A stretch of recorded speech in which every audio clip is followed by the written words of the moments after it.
মন্টু কাকার কিস্সা, কবি সৌরেন চট্টোপাধ্যায়।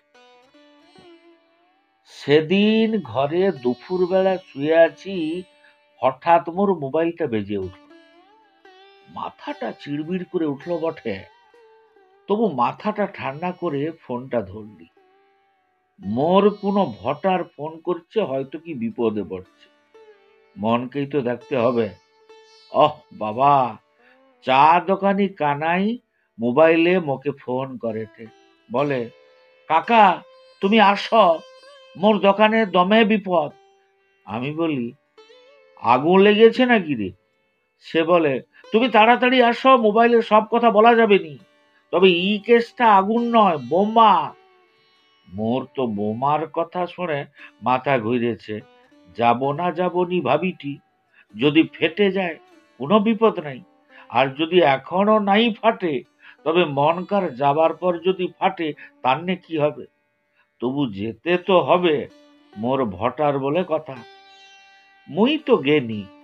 অ বাবা, কথা বোমা কথা কি? কানাই চা দোকানের বেঞ্চির উপর পা তুলে বসে আছে, আর মন্টু কাকা উবা হয়ে বসে বিড়ি খাইতে। আমি কানাইকে বলি, হ্যাঁ রে, কথা তোর বোমা, দুপুর দুপুর গেঁজা টেনে লিছু নাকি রে? কানাই মন্টু কাকাকে দেখিয়ে দিয়া কয়টে, ওই তো বোমা। মোর মাথার কাজ করে ঠেনি। একে কাঁচা ঘুমনে উঠে আসছি, প্রথমে শুনলি বোমা, এখন কয়টে মন্টু কাকা বোমা। যা শালা, মন্টু কাকা কবে নু সন্ত্রাসবাদী হলো, সে মানব বোমা সেজে আবার কানাইয়ের চা দোকান উড়াতে আসছে। মোর তো মাথা কোনো মতেই খেলে টেনি। এইবার দমে রেগে যে কানাইকে কইটি, মনকে কি খলসা করে কিছু বলবি?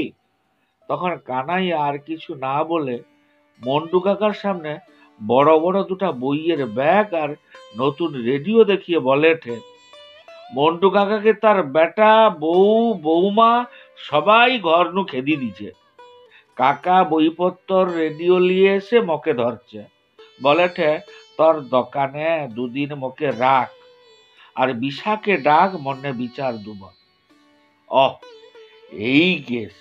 আচ্ছা কাকা, কি হচ্ছে বলো? মন্টু কাকা এইবার মুখ নু বিড়ি ফিকে দিয়ে দমে বার কয় কাশল। অ বাবা, ই তো কাশি লয়, মন্টু কাকা তো কাঁদে ঠিক। আমি বলি, কাকা তুমি কাঁদনি, মুখে কি হচ্ছে আগে খুলে বলো। মন্টু কাকা এইবার নাক টাক ঝেড়ে চোখ টোক মুছে আসল কথাটা কইল। বলে, কচি, আমি ঘরের দুটা কালার টিভি আর ডিশ অ্যান্টেনা বেচে দিচ্ছি, এই নিয়ে মোর এই নির্যাতন। আমি বলি, তোমার কি মাথা খারাপ হয়েছে নাকি, বেচতে গেলে কেন? কাকা বলে ঠে, কচি, আগে মোর কথা শুন। টিভি আর অ্যান্টেনা বেচে মুই এই 2 ব্যাগ দামি বই কিনছি, আর রেডিও কিনছি। কেন বেচবনি বল? সন্ধ্যা 5টা নু টিভিতে সিরিয়াল শুরু, রাত 10:30টায় শেষ। খিদা পেলে বৌমাদের কথা নয় বাদ দে, তোর কাকিও দুটা ভাত দিতে আসেনি। যখনই বলি, আগে ভোগ লাগছে, মোকে দুটা খেতে দেও না, বলে কি জানো, দাঁড়াও, কটকটি রানীকে কিরণমালা এই বাগে পাচ্ছে, কি হয় দেখেলি, তারপর দিঠি। মুই ভাবলি, আচ্ছা কি করে দেখি। আরে কি দেখবো, কিছুক্ষণ পরে শুনি অন্য সিরিয়াল শুরু হয়েছে, তবু মোকে খেতে দেয়নি। তখন একটু রেগেই বলনি, কি গো, ভোগ লাগছে, খেতে দাও। তখন আবার বলে, কি কে অর্চি আছে, তার নাকি প্রথম পক্ষের বউ কলেজ না যে সিনেমা গেছিল, এই নিয়ে অর্চি রেগেইছে। অর্চি তাকে ঘর নু খেদায় নাকি দেখে নিয়ে মুখে খেতে দিবে। আচ্ছা কচি, তুই বল, টিভিতে তখন লাত মারতে ইচ্ছা হবে নি?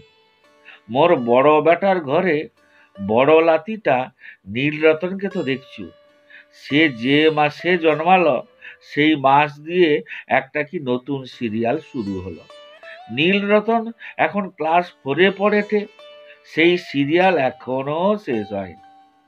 যেগুলো এখন তোর কাকি বৌমারা দেখেতে সেগুলাও কবে শেষ হবে তার ঠিক নাই। ই শালা মহাভারতকেও হার মানাবে। আর একটা টিভি ছোট বেটার কাছে থাকে, সে খালি নিউজ চ্যানেল দেখে। সেখানেই এক কীর্তি, সন্ধ্যা 7টা নু 6-7 জন লোক মিলে কি চিৎকার কি ঝগড়া। ওরা চিৎকার করেই রাজ্যটাকে নাকি ঠিক করে দিবে। আর খবরের কথা শুনলে তো তোর মাথা গরম হয়ে যাবে রে। প্রতিদিন যা খবর বলে তার 2-4টা বাদ দিলে শুধু মারপিট, খুন, ঘর পুড়ানা। আচ্ছা তা নাইলে দেখাও। আচ্ছা কি আইন হইল বল দেখি? টিভিতে কোনো অপরাধীর মুখ দেখা যাবে নি, সব রুমাল চাপা, তয়লা চাপা। যাদের আবার রুমাল তোয়ালা নাই, পুলিশ তাদের পকড়নু রুমাল বার করে মুখ চাপা দেয়। আবার তাও যদি না জুটে, চ্যানেলওয়ালারা মুখের দিকটা ঝাপসা করে দেয়। তুই বল, এরপরেও ঘরে টিভি দেখব? তাই রাগে নিজের ঘরের টিভি নিজে চুরি করে আদা মূলায় বেচে দিচ্ছি। সেই টাকায় বই কিনছি। এইবার দমে বই পড়ব, আর রেডিওর গান আর নাটক শুনব।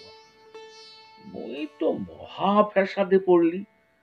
মন্টু কাকা যদিও ঠিক কাজই করেছে, তবু মন্টু কাকার পক্ষ নিয়ে তো ওর বেটাদের সঙ্গে ঝামেলা করা যাবে নি। বেটা, বউ, কাকিকে নিয়ে 8টা ভোটার, কাকার একটা ভোটের তরে তো 8টা ভোট নষ্ট করা যাবে নি। কাকার যা হয় হোক, তবু একটা কথা কয়ে তো এখানে যেতে হবে। শেষে কাকাকে কয়েই দিলাম, আচ্ছা কাকা, 2 দিন তুমি কানাইয়ের চা দোকানে থাকো, আমি তোমার বেটাদের কয়ে একটা কিছু ব্যবস্থা করি।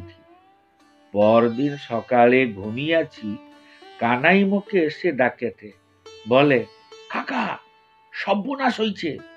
মোটু দাদু মর দোকানেই গলায় দড়ি দিয়ে আত্মহত্যা করছে। আমি তখন চোখ ঘষতে ঘষতে বললাম, আরে আমি তো কাল কয়ে আসলি 2 দিন তর সইতে।